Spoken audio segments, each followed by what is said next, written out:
Amém. Bom, este domingo de manhã eu estava orando e buscando o Senhor. Pai, o que é que o Senhor tem para nós? E na verdade eu, a Júnia e minha mãe, nós não estivemos aqui domingo passado. Nós não estávamos aqui domingo passado porque nós estávamos ministrando lá no Japão. E eu não sei se você sentiu a minha falta, eu espero que sim. Mas se não, finja que você sentiu a minha falta. Mas é bom estar aqui em casa de volta. E eu tive, assim, foi uma viagem muito rápida, porque demora 2 dias para você chegar lá e demora 2 dias para você voltar. Na verdade, eu fiz as contas com a Júnia de porta a porta na volta, porque a gente pegou algumas escalas abençoadas de 8 horas parados no aeroporto. Então, de porta a porta deram, se eu não me engano, foram 47 horas então de viagem.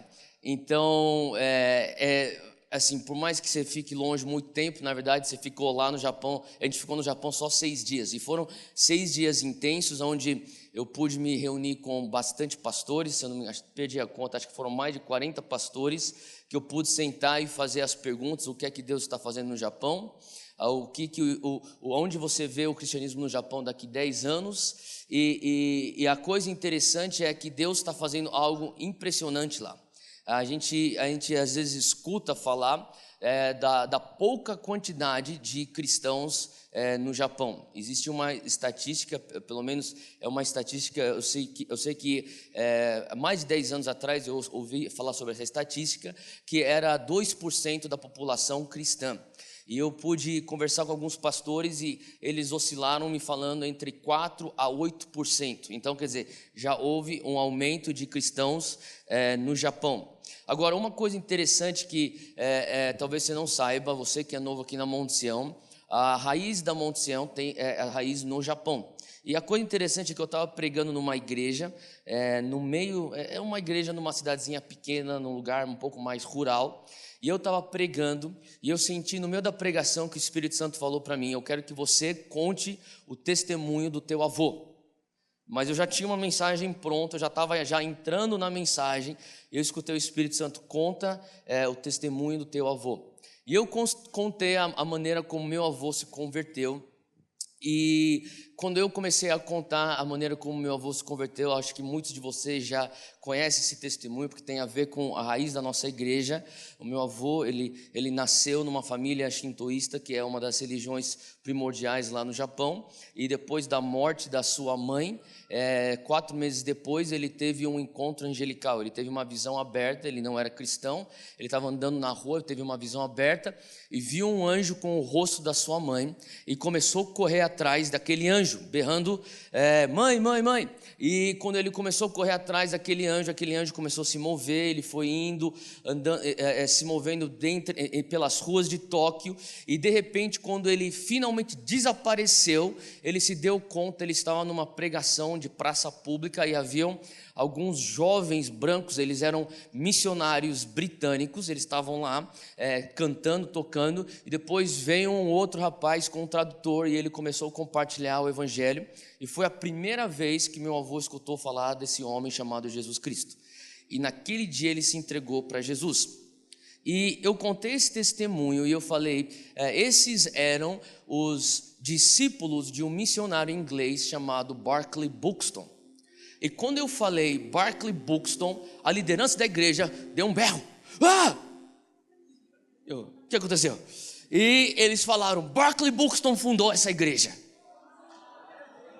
E daí eles começaram a falar em japonês para mim, da plateia, assim, do povo, e meu tradutor, eu falei: me ajuda aqui, o que eles estão falando? E eles começaram a falar: nós temos a mesma raiz. E eu falei: sabe, existe algo que está acontecendo no Brasil que vem dessa mesma raiz, desse missionário britânico chamado Barclay Buxton. E na hora a igreja se abriu para a mensagem que eu estava para falar, e eu estava tentando me engajar, e eu não estava sentindo alguma conexão, e depois, quando eu vim com esse testemunho, eles se engajaram, e terminou a reunião. Na verdade era uma conferência que estava acontecendo nessa igreja, e era uma conferência era um grupo de 17 pastores, abaixo dos seus 35 anos de idade, todos eles pastores jovens japoneses, e desses 17, todos são japoneses, com exceção de um, que é um brasileiro, que na minha opinião ele é mais japonês do que brasileiro, e ele foi, na verdade, meu ponto de contato. E quando eu falei, contei esse testemunho, eles se abriram para aquilo. Foi interessante que depois também a gente pôde se conectar, e eles começaram a falar, nós temos que trabalhar juntos. E eu comecei a ver o cumprimento de tantas profecias que estão sobre essa igreja, da nação japonesa sendo uma nação que nós iríamos alcançar como Monte Sião. E se você está aqui há pouco tempo, talvez você não saiba disso, mas já recebemos diversas profecias daquilo que Deus vai fazer a partir da Monte Sião para um avivamento que está vindo no Japão. E uma das coisas que eu achei muito assim, que o Senhor começou a falar, eu fui convicto pelo Espírito Santo, foi que eu fiquei lá 2 dias nessa conferência, essa conferência onde eu tive a oportunidade de ministrar, mas na maior parte das vezes eu estava lá no meio de todo mundo, participando, e era uma conferência desses 17 pastores jovens, e todos esses 17, eles são parte de um movimento de oração. E eles são, desses 17, 9 deles já abriram casas de oração 24/7. Então, são casas de oração que estão funcionando com oração e adoração contínua, 24 horas, 24 horas por dia, 7 dias da semana. Tem se não me engano, tem 2 ou 3 casas de oração daquele grupo que já está funcionando, acho que 3 ou 4 anos. E eles querem, a visão deles é difundir essas casas de oração para que o Japão inteiro esteja cheio de oração incessante, clamando por um avivamento. E eu fui muito impactado com aquilo. E naquele momento eu comecei a falar, Deus, o que é que o Senhor está querendo falar comigo? O que é que o Senhor tem para nos ensinar também como Monte Sião? Porque quando eu estou lá, eu não estou lá como pessoa física apenas, eu estou lá representando a nossa igreja e representando aquilo que Deus está fazendo aqui. Eu senti o Senhor falando comigo sobre a importância de eu prestar atenção naquilo que estava acontecendo do movimento de oração no Japão. E eu estava numa das conversas, conversando com esses jovens pastores, e eu perguntei para eles, qual que é a visão que vocês têm para o Japão? E um deles respondeu, eu particularmente tenho uma visão de abrir casas de oração, onde nós vamos estar incessantemente clamando por um avivamento aqui. E eu estava conversando com esse pastor que me recebeu, que ele é cidadão brasileiro, mas na verdade ele tem dupla cidadania, mas ele é mais japonês do que brasileiro. Ele falou para mim assim, então uma coisa que talvez os brasileiros não entendam, é que os japoneses são extremamente perseverantes. Então você fala, ele brincou, falou assim, você pede para o japonês fazer um movimento assim com a mão, ele vai fazer isso até morrer. Ele pode estar doente, ele pode passar fome, ele vai fazer aquilo até morrer. E quando a gente ensina sobre oração, eles oram de verdade. Eu participei de uma reunião de oração, eu não estou falando nem só de líderes, eu estou falando assim, maioria jovens. Eu fiquei chocado porque a minha ideia era que não existem muitos cristãos no Japão, mas estava num lugar com 300 jovens, sem brincadeira, eles oraram incessantemente. Eu não estou falando só, fica aqui, não, eles oraram por 5 horas. Eu já estava desistindo, falei, meu irmão, eu preciso de um café. E daí eu falei, cara, você que é o pastor, o cara lá do Dunami, você vai pegar um café? Não, vou voltar. E eu continuava orando. Mas eu falo para você, eu fui convencido de quão pouco a igreja brasileira entende esse conceito de perseverar em oração, só de ficar no meio desses japoneses que muitas vezes eu pensava, eles não sabem o que é o mover de Deus. Não, Deus está fazendo algo tremendo lá. E o Senhor começou a conversar comigo sobre a mensagem de hoje, que eu queria só resumir. Na verdade, o que eu tenho hoje é só compartilhar algumas coisas, não é necessariamente uma mensagem, mas eu tentei embalar de uma maneira para que você consiga lembrar disso. E eu quero falar hoje sobre os dois grandes. Então, se você estiver anotando esse meu compartilhar, que na verdade não é uma mensagem, simplesmente eu quero falar sobre os dois grandes. E eu estava passando esse tempo com o Senhor lá em oração, e o Senhor começou a ministrar o meu coração, e eu creio que é algo para nós como igreja local, esse entendimento do que são esses dois grandes. E eu estou falando obviamente aqui do grande mandamento e da grande comissão. Então, se você puder resumir aquilo que Jesus deixa para nós como ensinamento, você pode resumir talvez nesses dois grandes. E a primeira coisa que a gente vai começar a fazer aqui, eu queria que você abrisse a tua Bíblia comigo, lá em Marcos 12. Aqui é o grande mandamento. Diz assim no versículo 28. Aproximou-se dele um dos escribas que o tinha ouvido disputar, e sabendo que lhes tinha respondido bem, perguntou-lhe: qual é o primeiro de todos os mandamentos? Então, só tomar um tempo aqui, só para trazer um pouco de contexto. Jesus ele está em um dos seus debates clássicos aqui, e ele está respondendo diversas perguntas que os escribas têm, e ele responde com muita sabedoria, com muita astúcia. E um doutor da lei, um expert da lei, ele fica impressionado com a sabedoria de Jesus, e daí ele entra aqui no versículo 28, esse escriba que se aproximou e tinha ouvido Jesus argumentar ou debater, e sabendo que Jesus tinha respondido bem, ele pergunta: qual é o primeiro de todos os mandamentos? E Jesus respondeu-lhe: o primeiro de todos os mandamentos é: ouve, Israel, o Senhor, nosso Deus é o único Senhor. Amarás, pois, ao Senhor teu Deus de todo o teu coração, de toda a tua alma, de todo o teu entendimento e de todas as tuas forças. Este é o primeiro mandamento. E o segundo, semelhante a este, é: amarás o teu próximo como a ti mesmo. Não há outro mandamento maior do que este. Se não me engano, na versão de Mateus também ele fala, todas as leis e os profetas estão dependentes nesses dois mandamentos. E eu comecei a meditar um pouco sobre esse mandamento, porque eu senti de Deus que o que eu estava experimentando naquela conferência com aqueles jovens japoneses era justamente o cumprimento do primeiro e grande mandamento: amar a Deus. E sabe, a coisa interessante é que Jesus ele começa falando, ele fala uma frase aqui no versículo 29, ele fala: ouve, Israel, o Senhor nosso Deus é o único Senhor. Tá, isso aí é conhecido no povo judeu, nos costumes judeus, isso aí é conhecido como o Shema. E o Shema é uma oração que os judeus fazem todos os dias, pela manhã e pela noite. E essa é a oração do Shema, ela começa com essa frase, e Jesus de uma maneira tão sábia, ele põe o Shema como se fosse, isso aqui é o básico.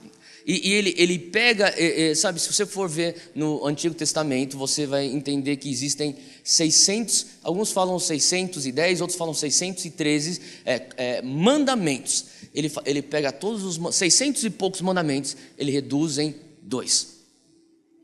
Eu estava pensando, quando você fala sobre mandamentos do Senhor, a primeira coisa que vem na minha cabeça são os 10 mandamentos, não é verdade?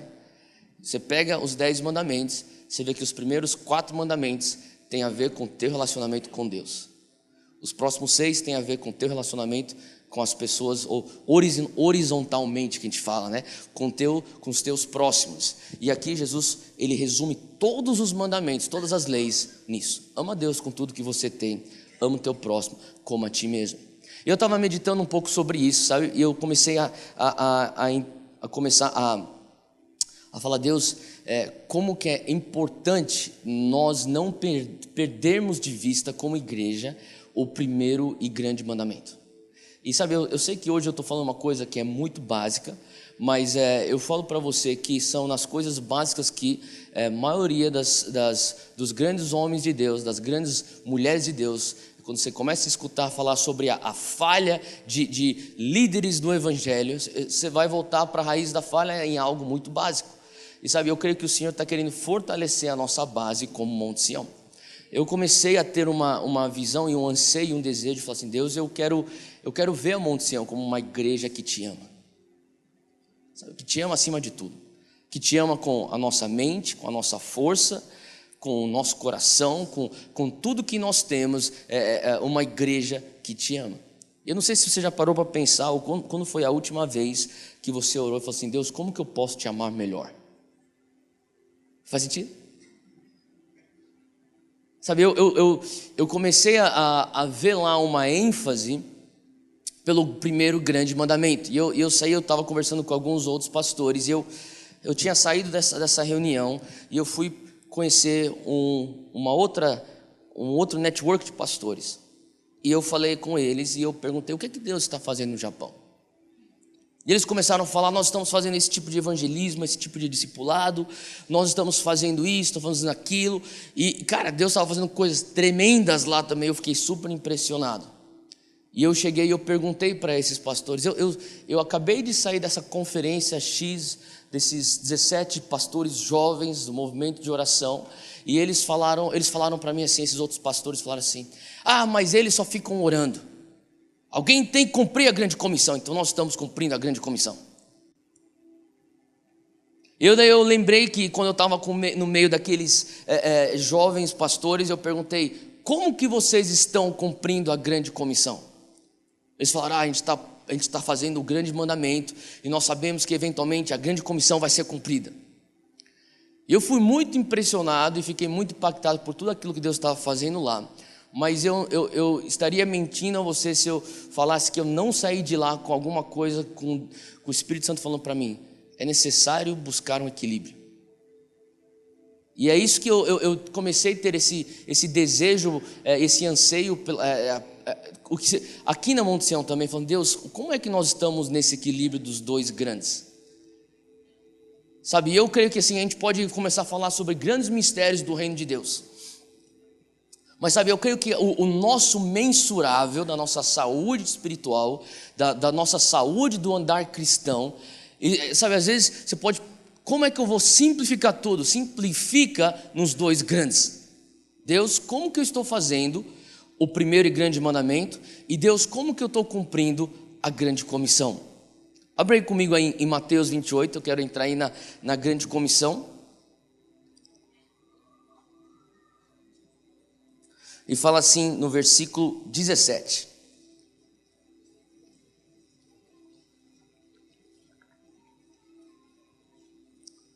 Na verdade, desculpa, versículo 18. E chegando-se, Mateus 28, 18. E chegando-se Jesus, falou-lhes, dizendo, é-me dado todo o poder no céu e na terra, portanto, ide, ensinai todas as nações, batizando-as em nome do Pai, e do Filho e do Espírito Santo, ensinando-as a guardar todas as coisas que eu vos tenho mandado, e eis que eu estou convosco todos os dias, até a consumação dos séculos. Amém.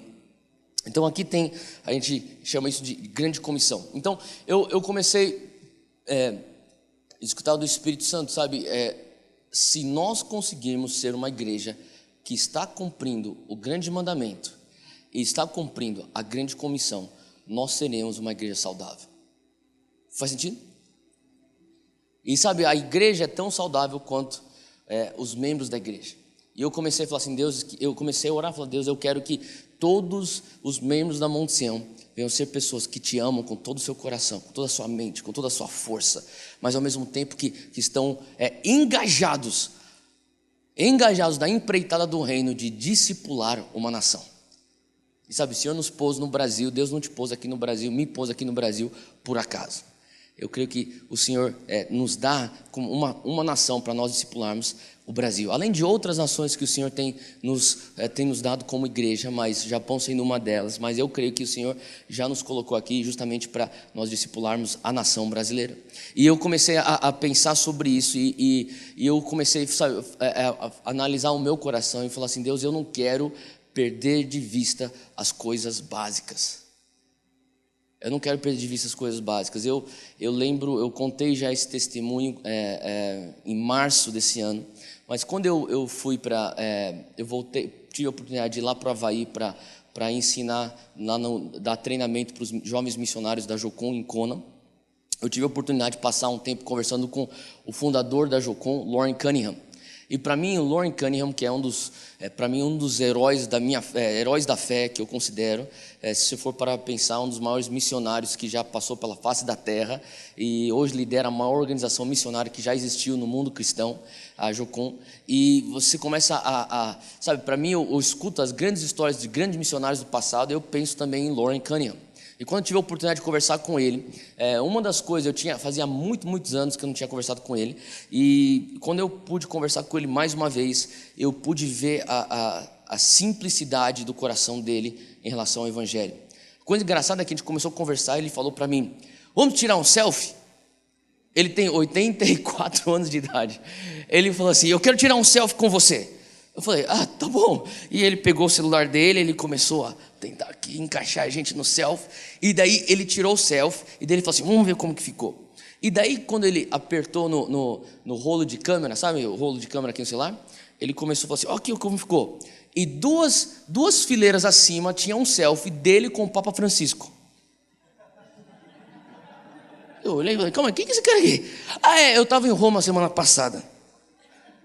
Então calma aí, você estava lá com o Papa Francisco, você provavelmente falou assim: ô Papa, vamos tirar um selfie. E foi justamente isso que aconteceu. E ele tem uma amizade com o Papa. E eu falei: mas o que você foi falar com o Papa? Ele começou a falar assim: eu fui falar com o Papa porque eu estou falando com os cabeças de todas as grandes denominações cristãs, inclusive os católicos, aonde que a necessidade que nós temos de pôr uma Bíblia em cada lar no mundo inteiro. E eles estão com um plano, estavam com um plano de em 15 anos pôr uma Bíblia em todos os lares do planeta inteiro. E ele está pedindo ajuda para o Papa e de outros líderes do corpo de Cristo. E ele estava falando para mim, ele começou a falar para mim, sabe? No meio de toda aquela conversa, ainda estava um pouco confuso, que ele pediu para tirar um selfie comigo, e daí ele tinha pedido para o Papa a semana anterior. E eu no meio de toda aquela coisa que eu estava passando na cabeça, ele falou assim: a gente nunca pode perder de vista as coisas que importam. As coisas que importam é amar a Deus, amar teu próximo e pregar o evangelho. É só isso. Sabe, então para mim, eu saí daquela viagem no Japão, depois de ter escutado diversos pastores falando diversas coisas, depois de ter participado de diversas reuniões, diversos cultos, e eu falei: Deus, o que é que o Senhor tem aqui para essa nação? E eu senti Deus falando para mim: eu tenho para essa nação a mesma coisa que eu tenho para todas as nações. Eu procuro uma nação que vai me amar com tudo que ela tem, mas que também vai pregar e discipular a nação com o evangelho do reino de Deus. E eu creio que esse é o parâmetro para nós como cristãos. E eu estava meditando: Deus, por que nós deveríamos então ser obedientes nisso? E eu estava listando algumas razões. Se você quiser, você pode anotar. A primeira razão para que nós devemos, para nós sermos obedientes em cumprirmos os dois grandes, é porque nós temos que ser obedientes. Essa é a primeira razão. Então, por que eu devo cumprir os dois grandes na minha vida? Primeira razão, você precisa ser obediente. E sabe, muitas vezes a gente fica com tanto medo de cair no legalismo, mas deixa eu falar uma coisa: isso aqui é muito além do que simplesmente você cair no legalismo. Isso aqui é você ser obediente, porque é uma ordem que Jesus nos dá. Então, se você segue Jesus, é que nem eu falo, sabe, existe hoje no Brasil talvez um problema que as pessoas não estão entendendo que quando você fala que você é evangélico, quer dizer que você segue Jesus Cristo. Amém? E se você é um discípulo de Cristo, você obedece aquilo que Cristo ordena para os seus discípulos, e aquilo que ele ordenou é simplesmente amar a Deus com tudo o que você tem, e ama o teu próximo como a si mesmo, e prega o evangelho e discipule as nações. Então, a primeira razão, por que eu devo ser obediente, ou melhor, por que eu devo cumprir os dois grandes? O primeiro ponto é porque você precisa ser obediente. É bom e correto e não pode ser visto como legalismo. A partir do momento que você fala: isso aí é um legalismo, que você está me obrigando a pregar o evangelho, que eu tenho que amar a Deus, que eu tenho que amar o meu próximo. Não é legalismo. Você simplesmente não está obedecendo às ordenanças de Cristo. E a pessoa que não obedece às palavras de Cristo não é cristã. Eu sei que talvez não sou muito politicamente correto o que eu estou falando, mas é a verdade. É o que a Bíblia fala. E de vez em quando a gente precisa voltar para aquilo que a Bíblia, de vez em quando não, sempre, mas às vezes existe tanto essa conversa, vamos com muitos dedos. Não, a Bíblia falou: você precisa amar a Deus com tudo que você tem. Não é com parcialmente do que você tem, é com tudo que você tem. Ame o teu próximo como a si mesmo e pregue o evangelho para todas as nações. Então essa é a ordem que nós recebemos. A segunda coisa, por que é que eu devo cumprir os dois grandes? Eu diria, a segunda razão é pelo amor aos perdidos, porque Jesus foi o nosso maior exemplo. Então, se você pega, um dos meus versículos que eu tenho como bússola na minha vida é Filipenses 2, versículo 6. Então, se você puder, abre aí comigo, eu vou ler Filipenses 2, 6 a 8, que diz assim: que sendo Jesus em forma de Deus, não teve por usurpação ser igual a Deus. Então, isso aqui é eu estou falando aqui de Jesus Cristo, nosso exemplo. Eu estou falando aqui, se você fala assim, eu sou cristão, então Jesus Cristo é o teu exemplo, Jesus Cristo é o teu modelo. Olha só o que ele fez. Ele não teve por usurpação ser igual a Deus, mesmo ele estando em forma de Deus, versículo 7, mas aniquilou-se a si mesmo, ou negou-se a si mesmo. Então, existe algo central no evangelho de você negar a si mesmo. E eu sei que nós acabamos de pregar diversas séries onde nós estamos falando que Deus quer te usar, que Deus quer te abençoar, que Deus quer que você venha ser líder na tua geração, para você expandir o reino de Deus. E é verdade, mas nós nunca iremos perder os nossos olhos, nosso foco de algo central no evangelho, que é você negar a si mesmo. Então, Jesus negou a si mesmo, tomando a forma de servo, fazendo-se semelhante aos homens, versículo 8, e achado na forma de homem, humilhou-se a si mesmo, sendo obediente até a morte e morte de cruz. Por que então eu devo cumprir os dois grandes? Porque Jesus cumpriu os dois grandes. Primeiro, porque você tem que ser obediente para aquilo que ele falou para você fazer.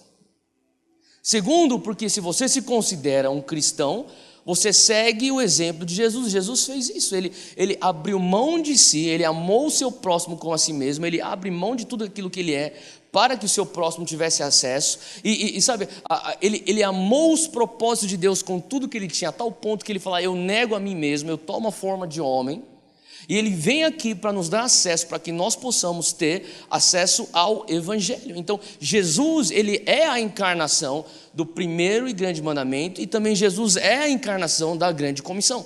Faz sentido? Então por que eu devo cumprir os dois grandes? Porque Jesus manda você cumprir, isso já seria razão suficiente. 2, porque ele é o nosso modelo, e ele é a encarnação do primeiro e grande mandamento, e ele também é a encarnação da grande comissão. A terceira razão é porque você ama a Deus. Quem aqui ama a Deus? Amém?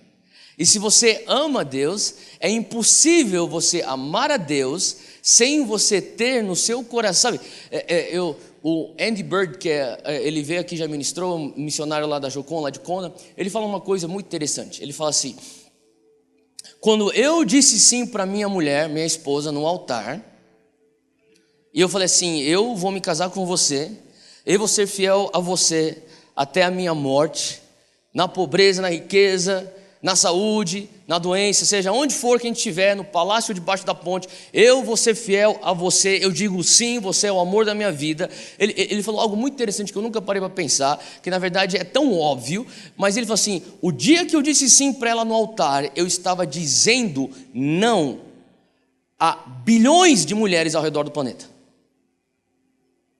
Faz sentido? Em outras palavras, o teu sim para Jesus, ele incute em diversos nãos e nãos para o mundo. Não tem como você dizer sim a Jesus e sim ao mundo. Não tem como você querer, sabe, a intimidade a intimidade que não é exclusiva é adultério. Então você pode falar de sim a Jesus. Então, sabe, o que eu estou querendo dizer aqui eu quero que você entenda.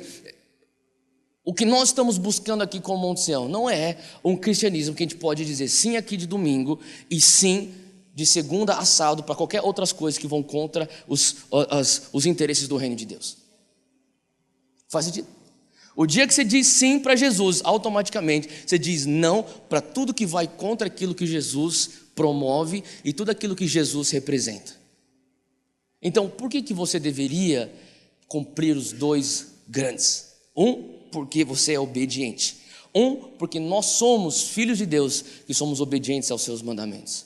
2, Porque Jesus é o nosso modelo, Ele é a encarnação do primeiro e grande mandamento, Ele é a encarnação da grande comissão. E 3, porque quando nós dizemos sim aos interesses dEle, ou quando nós dizemos sim para Ele, nós dizemos não para todas as outras coisas que vão contra aqueles interesses. E quando nós dizemos sim para Jesus, nós estamos dizendo sim para aquilo que arde no seu coração. E eu falo para você que o coração do Senhor, Ele arde por almas.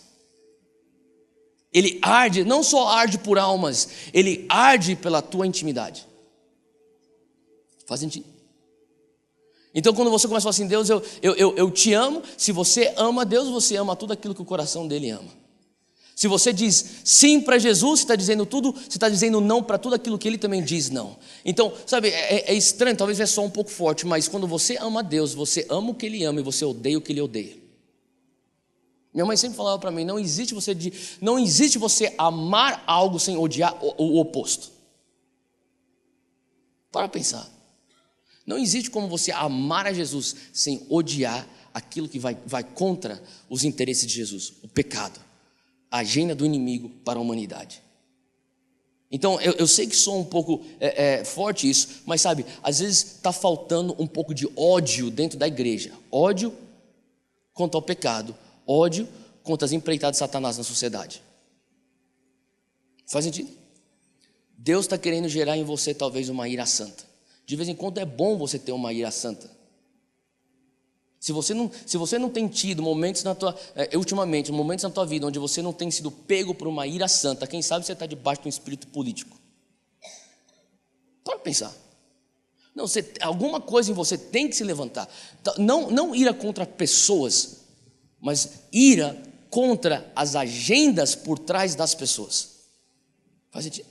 Quando eu vejo mobilizações que vão contra coisas que Deus criou, como a família, algo tem que se gerar dentro de você. Faz sentido? Quando você vê mobilizações ou empreitadas contra a verdade absoluta que Deus é o Criador de tudo, você tem que ter algo, uma ira santa sendo gerada dentro de você. E sabe, eu falo para você, a ira santa em direção às coisas contra Deus é diretamente relacionada ao teu amor para Deus. Então analisa isso dentro de você. Então a terceira razão é, se você realmente ama Deus, você fala assim, Deus, eu quero cumprir o grande mandamento, eu quero cumprir a grande comissão. Eu estava meditando, pai, então como que isso seria no nosso dia a dia? Você para pensar sobre o grande mandamento. O grande mandamento, se puder, o grande mandamento ele já é um resumo de 613 mandamentos. Então ele já é um resumo de algo muito grande. Ele fala assim, ele já é o resumo dos 10 mandamentos. O grande mandamento é, ama a Deus com tudo que você tem e ama teu próximo como a si mesmo. A grande comissão seria basicamente você alcançar o perdido e discipulá-lo. E Deus, como que seria isso no nosso dia a dia, na prática de igreja? Eu escrevi aqui algo, amar a Deus com todo o teu coração é adoração. Então na prática isso seria a nossa adoração. É a tua paixão, por isso que nós falamos, a tua adoração ela não está limitada, ou a tua adoração não é refém de um refrão de uma música, de um verso de uma canção de letras. Não. É a tua essência, a tua paixão, é aquilo que você carrega, que você fala assim, Deus, eu jogo para o Senhor e o Senhor joga para mim a tua essência. É esse exchange, isso que é adoração. Então, amar a Deus com todo o teu coração, isso está exemplificado na vida da igreja, no praxis da eclésia, seria o quê? Adoração.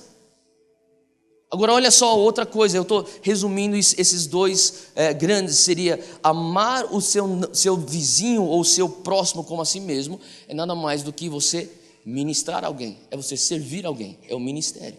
Então, amar a Deus, se isso pode ser resumido na prática como adoração, você amar o teu próximo como a si mesmo pode ser resumido na prática como ministrar ou servir aos outros, ou teu ministério, onde você está servindo aqui dentro da igreja e as iniciativas daqui da igreja para fora para a sociedade, isso é amar o teu próximo como a si mesmo. Agora, o que seria então, vá e faça discípulo das nações? Isso seria no praxis da igreja, o evangelismo. E o que seria então, ensine, olha só o que Jesus fala em Mateus 20, ele fala assim, 28, 20 diz, ensinando-os a guardar todas as coisas que eu vos tenho mandado. Isso nada mais é do que discipulado. Então eu resumiria tudo aquilo que Jesus está falando em 4 práticas: adoração, ministrar e servir aos outros, evangelismo e discipulado. Talvez são esses 4 mensuráveis que nós temos que estar nos analisando como cristãos. Deus, como que está a minha vida de adoração a Ti? Deus, como que está o meu serviço ao meu próximo, o meu ministério? Deus, como que está o meu evangelismo? Quando foi a última vez que eu compartilhei o Teu amor com alguém que não conhecia o Teu amor? E Deus, quem que estou discipulando? Quem que estou ensinando os princípios do Teu reino? Faz sentido? Eu creio que o Senhor está nos querendo trazer talvez de volta algumas coisas básicas que são os mensuráveis da saúde da igreja. Como que nós estamos cumprindo os 2 grandes? Sabe, para completar, o que eu vi nesses meus 6 dias lá no Japão. Eu vi uma igreja e um pastor que eu estou querendo que ele venha ministrar aqui em janeiro, nas 7 noites, vamos ver se dá certo para a gente trazer ele, o pastor Cano. Ele falou algo muito, muito profundo. Ele falou assim, Teófilo, você tem que entender uma coisa, que nós somos uma igreja nova. Eu não sabia disso, mas eu vou fazer até um parênteses. Você sabia que a primeira vez que o evangelho foi pregado no Japão foi através da língua portuguesa? Padre Francisco Xavier, 1543.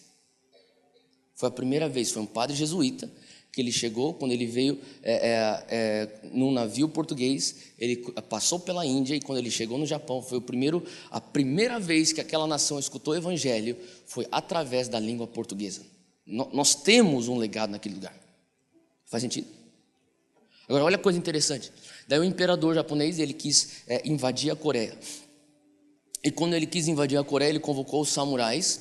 E naquele momento, 5 anos depois da chegada do padre Francisco Xavier, muitos samurais já tinham se convertido. Então, quando os samurais foram convocados pelo imperador para invadir a Coreia, eles falaram: nós queremos levar o nosso padre junto.